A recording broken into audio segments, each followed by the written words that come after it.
Assalamualaikum warahmatullahi wabarakatuh. Saya adalah peserta Latsar CPNS Angkatan 10, kelompok 2, Masita Ramasari Hasibuan. Baiklah, di sini saya akan memaparkan mind mapping, akuntabilitas, dan nasionalisme. Untuk yang pertama kita bahas dulu terkait dengan akuntabilitas. Di sini kita akan mempelajari untuk materi pokok akuntabilitas, yaitu yang pertama, konsep akuntabilitas, mekanisme akuntabilitas, akuntabilitas dalam konteks menjadi PNS yang akuntabel. Yang pertama, konsep akuntabilitas. Definisi akuntabilitas adalah merujuk pada kewajiban setiap individu, kelompok, atau institusi untuk memenuhi tanggung jawab yang jadi amanahnya, yaitu menjamin terwujudnya nilai-nilai publik. Yang kedua, aspek-aspek akuntabilitas. Ada 5 aspek, yaitu akuntabilitas adalah sebuah hubungan. Yang kedua, berorientasi pada hasil. Yang ketiga, membutuhkan laporan. Keempat, membutuhkan konsekuensi. Kelima, memperbaiki kinerja. Kemudian, akuntabilitas publik. Ada 3 fungsi utama akuntabilitas publik. Yang pertama, peran demokrasi. Yang kedua, peran konstitusional. Yang ketiga, peran belajar. Tindakan akuntabilitas. Akuntabilitas sebagai stakeholder, tanggung jawab organisasi pemerintah untuk mewujudkan pelayanan dan kinerja yang adil, responsif, dan bermartabat. Selanjutnya, mekanisme akuntabilitas. Dimensi akuntabilitas. Apa itu dimensi akuntabilitas? Yang pertama, akuntabilitas kejujuran dan hukum. Yang kedua, akuntabilitas proses. Yang ketiga, akuntabilitas program. Yang keempat, akuntabilitas kebijakan.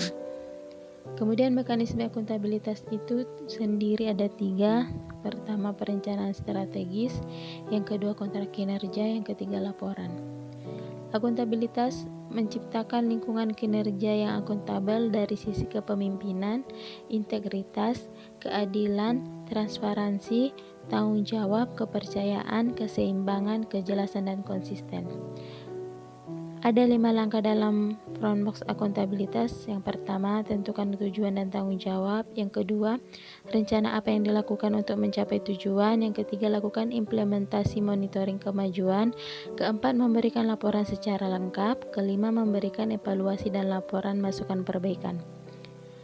Selanjutnya, akuntabilitas dalam konteks. Yang pertama, transparansi dan akses informasi. Yang kedua, penyimpanan dan penggunaan data dan informasi milik pemerintah.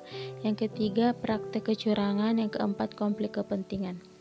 Menjadi PNS yang akuntabel. PNS yang akuntabel adalah PNS yang mampu mengambil pilihan yang tepat ketika terjadi konflik kepentingan, tidak terlibat dalam politik praktis, melayani warga secara adil dan konsisten dalam menjalankan tugas dan fungsinya. Kemudian menjadi prinsip ASN, aset penyelenggara, kebijakan, dan manajemen aset.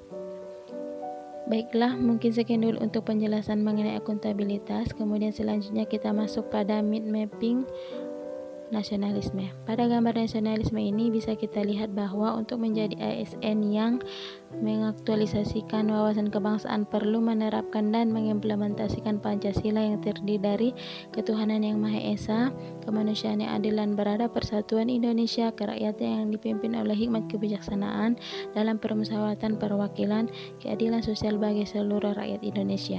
Peran ASN adalah sebagai pelaksana, pelayan, dan pemersatu.